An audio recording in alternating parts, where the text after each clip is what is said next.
Halo adik-adik, selamat datang kembali di YouTube channel saya. Nah, kali ini kita akan bahas berhubungan dengan sifat koligatif larutan. Spesifiknya kita akan bahas mengenai kemolalan dan fraksi mol. Tapi sebelumnya kita harus pahami dulu apa yang dimaksud dengan sifat koligatif larutan dan apa saja nih yang menjadi bagian daripada sifat koligatif larutan. Kalau kita lihat, penurunan titik beku dan kenaikan titik didih merupakan contoh sifat koligatif larutan. Sifat koligatif yang lain adalah peneluran tekanan uap dan tekanan osmotik. Sifat koligatif larutan merupakan sifat fisika yang hanya tergantung pada jumlah partikel dan bukan pada jenis zat terlarut. Nah, sekarang kita langsung masuk ke kemolalan dan fraksi mol. Kalau kita bicara kemolalan dan fraksi mol, maka kita bicara yang namanya konsentrasi. Ya, kita bicara dengan konsentrasi. Konsentrasi sejatinya ini dapat dinyatakan dalam berbagai cara. Yang pertama, kita bisa nyatakan dalam bentuk kemolalan, disingkat dengan M. Dan yang kedua, kita bisa nyatakan dalam bentuk kemolaran, ya. Kemolaran ini M. Dan yang ketiga, kita bisa nyatakan dalam bentuk fraksi mol, ya, fraksi mol. Fraksi mol bisa disimbolkan dalam bentuk atau simbol X. Dia ada dua, ada XP dan XT. XP adalah fraksi mol atau fraksi mol pelarut dan XT fraksi mol terlarut.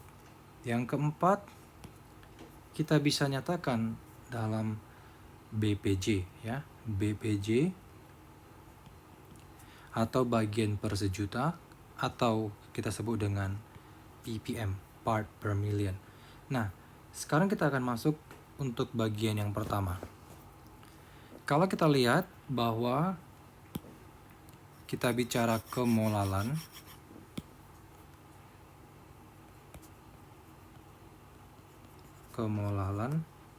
ataupun M. Jadi di video kali ini yang saya bahas hanya ada dua, kemolalan dan fraksi mol. Kenapa yang saya bahas hanya kemolalan dan fraksi mol? Karena dua bagian ini adalah konsentrasi yang secara umum sering dipakai dalam sifat koligatif larutan, ya.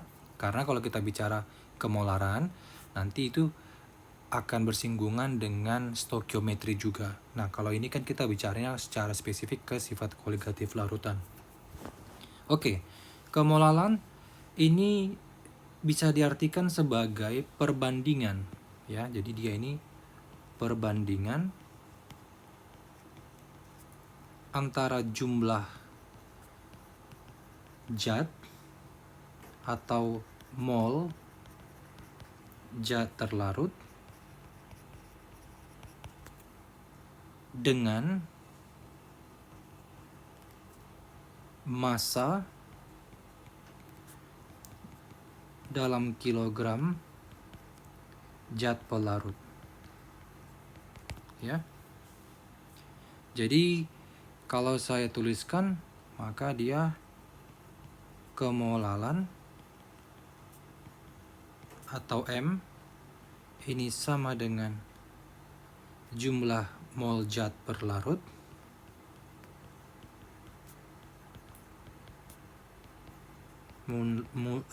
jumlah mol zat terlarut, ya, dibagi dengan massa dalam kilogram zat pelarut.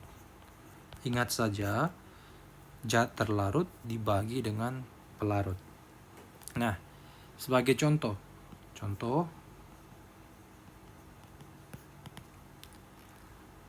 tentukan kemolalan 0,02 mol asam klorida yang dilarutkan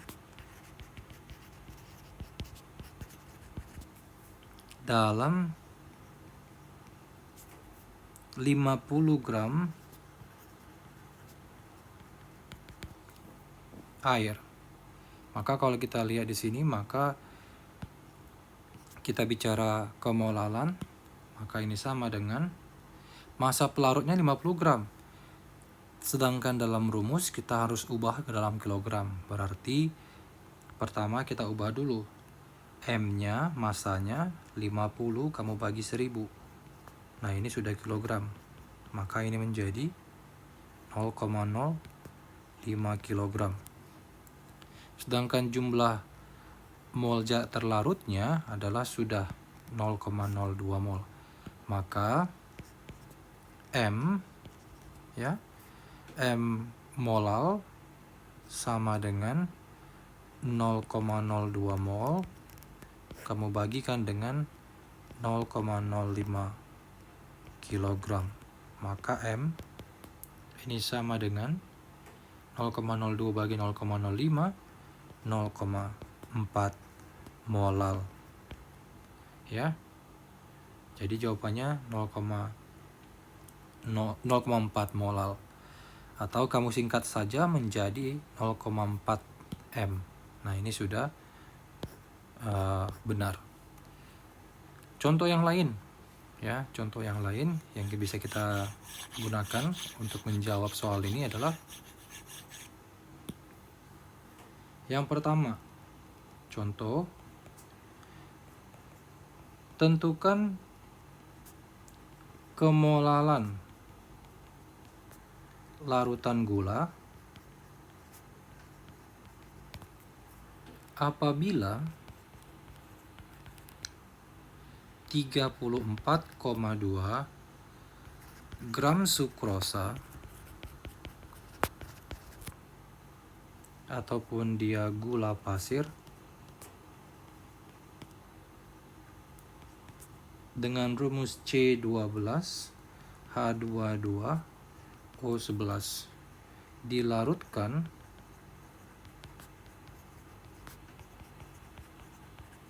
dalam 250 ml air. Maka ingat ARH-nya ini adalah 1, C dia 12, dan O dia ini sama dengan 16. Sedangkan dia massa jenis air, Rho-nya 1 gram per mililiter. 1 gram per mililiter. Maka bagaimana cara menjawabnya? Kita bisa masuk langsung ke konteks pembahasan. Yang pertama, diketahui ada 34,2 gram sukrosa. Berarti step yang pertama yang harus kamu cari tahu adalah berapa densitas daripada air. Dari situ didapatkan densitas airnya adalah 1 gram per mililiter. Sedangkan volume, volumenya itu kan 250 mili. Nah, kita diharapkan mengubahnya ke bentuk kilogram, ya kan? Kilogram, karena kan dalam rumusnya tadi molal adalah jumlah mol zat terlarut dibagi dengan volume dalam bentuk atau massa kilogram per larut. Nah, berarti kalau dia volumenya 250 mili, berarti densitasnya adalah 1 gram per mili, maka kita bisa hitung, ya. Maka massa sama dengan berapa, kan demikian, massa airnya. Maka Rho sama dengan M dibagi V. M Rho kali V. Berarti Rho-nya berapa? 1 gram per mili dibagi 250 mili. Maka ini sama dengan 250 gram. Nah, ini berarti ini adalah massa pelarut. Selanjutnya yang kita bisa lihat di sini adalah Perhatikan lagi, cari mol daripada sukrosa. Mol sukrosa. Mol sukrosa berarti ini sama dengan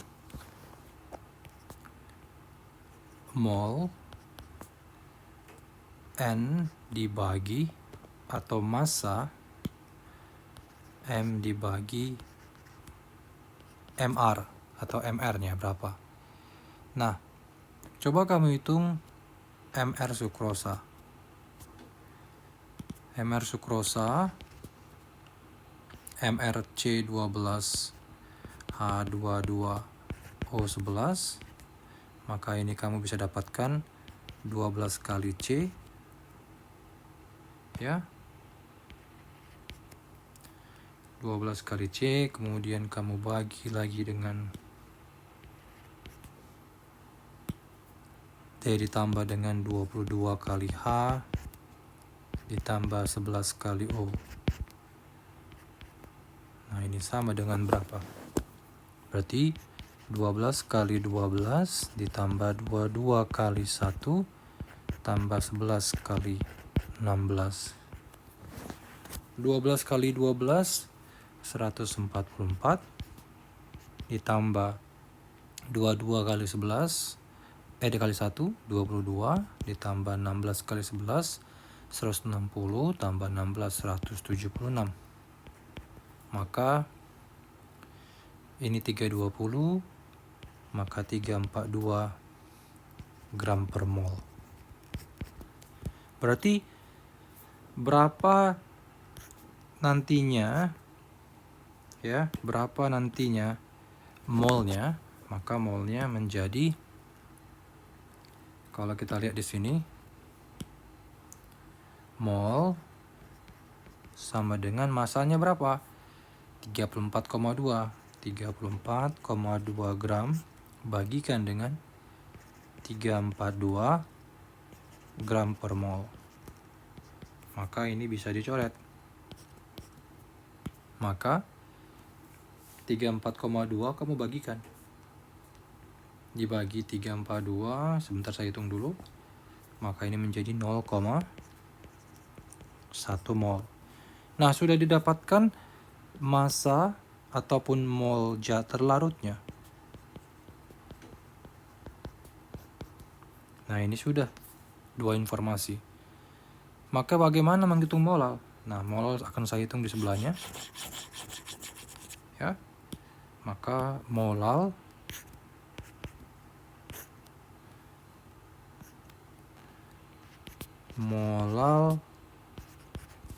ini sama dengan M 0,1 mol bagi 250 per 1000. Nah, karena kilogram. Berarti 0,1 mol bagi 0,25 kilogram sama dengan 0,4 mol per kilogram.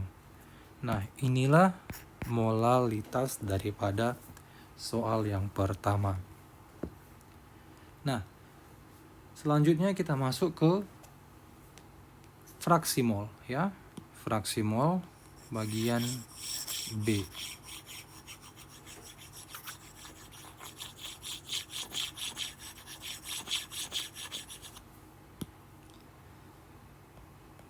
Kalau saya bicara mengenai fraksi mol,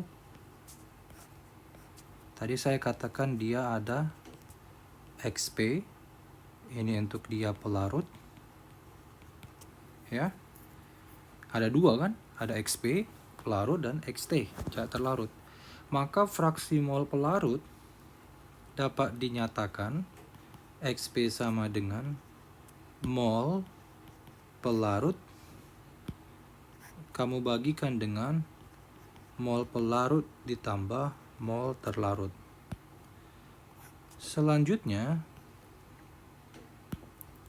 XT ini adalah yang terlarut,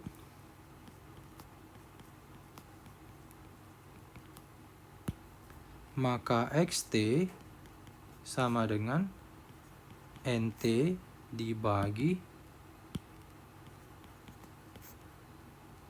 NP dibagi NT, ya. NT dibagi NP tambah NT. Yuk kita pahamin dulu.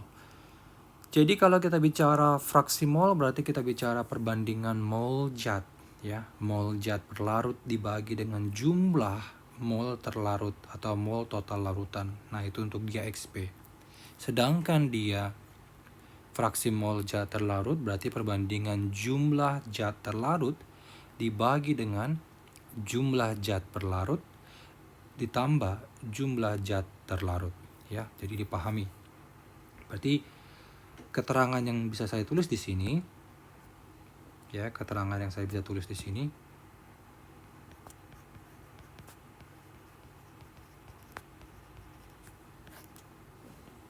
yang pertama, bahwa XP ini bicara mengenai fraksi mol zat pelarut.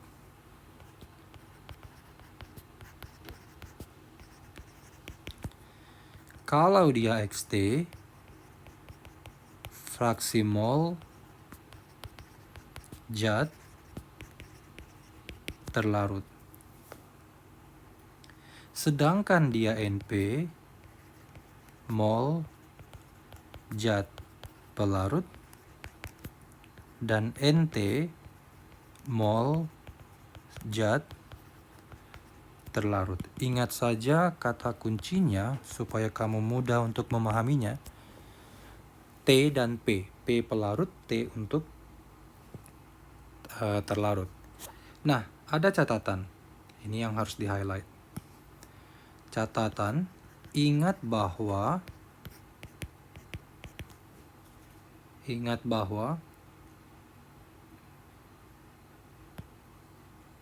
fraksi mol larutan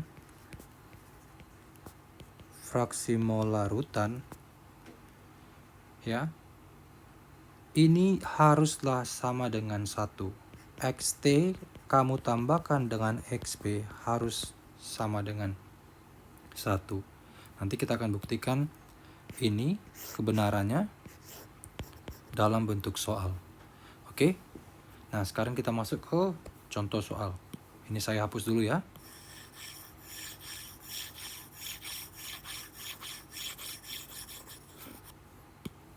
Soal. Yang pertama, jika 39,875 gram CuSO4 diketahui MR-nya atau molar mass-nya 159,5, dilarutkan dalam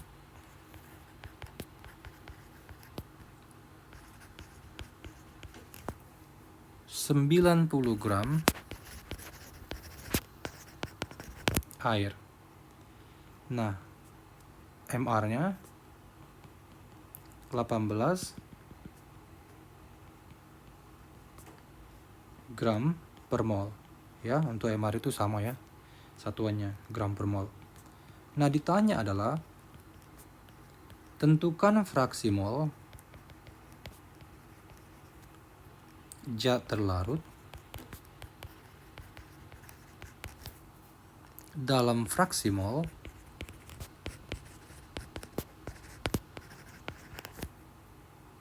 ya, tentukan fraksi mol zat terlarut dan fraksi mol, ini adalah dan fraksi mol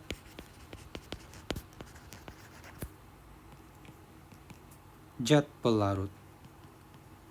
Berarti kedua-duanya ditanya. Maka apa stepnya? Maka kamu harus cari dulu stepnya.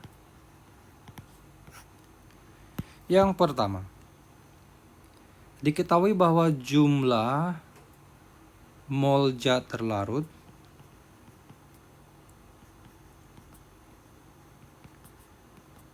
yaitu CuSO4, maka kita hitung dulu nih. Zat terlarutnya kan si copper sulfat atau tembaga sulfat. Maka NT-nya yang kita hitung dulu. NT-nya adalah 39,875 gram. Kamu bagi dengan molar mass-nya 159,5 gram per mol. Nah, kamu sudah lihat bahwa ini bisa dicoret. Maka NT-nya berapa? Dapatlah dia 0,25 mol. Selanjutnya, ketika sudah, maka kamu hitung jumlah mol zat pelarut. Ya, jumlah mol zat pelarutnya, siapa pelarutnya? H2O. Ya, dari soalnya dikasih tahu adalah 90 gram air. Maka NP-nya 90 gram bagi dengan 18 gram per mol. Ya, 18 gram per mol. Maka berapa NP-nya? Jawabannya adalah 5 mol. Nah, ini kamu bisa coret. Dapat NP, dapat NT, maka kita bisa hitung berapa fraksi mol masing-masing. Ini saya hapus dulu ya. Maka yang pertama, fraksi mol daripada ditanya zat terlarut. Fraksi mol zat terlarut ataupun XT. Maka XT sama dengan, ingat tadi rumusnya, NT kamu bagikan dengan NP ditambah dengan NT. Berapa NT-nya? NT-nya tadi adalah 0,25. 0,25 dibagi 0,5 dibagi 5, bagi 5 ditambah 0,25. Maka dapatlah dia sama dengan 0,048. Nah, ini untuk fraksi mol zat terlarutnya ya, atau XT. Selanjutnya, fraksi mol pelarut. Fraksi mol zat pelarut atau XP. Maka XP NP sama dengan NP ditambah NT. Maka NP-nya pelarutnya adalah 5 dibagi 5 tambah 0,25. Maka ini sama dengan 0,952. Ya. Nah, kita tadi harus buktikan katanya XP dan XT harus sama dengan 1. Coba kamu perhatikan, ini kamu jumlah dengan ini sama dengan 1 tidak? Kita buktikan ya. Kita buktikan bahwa 0,048 ditambah 0,952 ini sama dengan 1. Maka dapat dinyatakan berarti fraksi mol ya, fraksi mol total larutan adalah benar. Oke ya? Paham ya? Oke adik-adik, saya sudahi topik bicara mengenai kemolalan dan fraksi mol di video kali ini, dan saya akan bahas soal-soal yang berhubungan dengan kemolalan dan fraksi mol di video berikutnya, dan topik lain yang berhubungan dengan sifat koligatif. Seperti biasa, jangan lupa untuk di subscribe, share, komen, dan like. Terima kasih.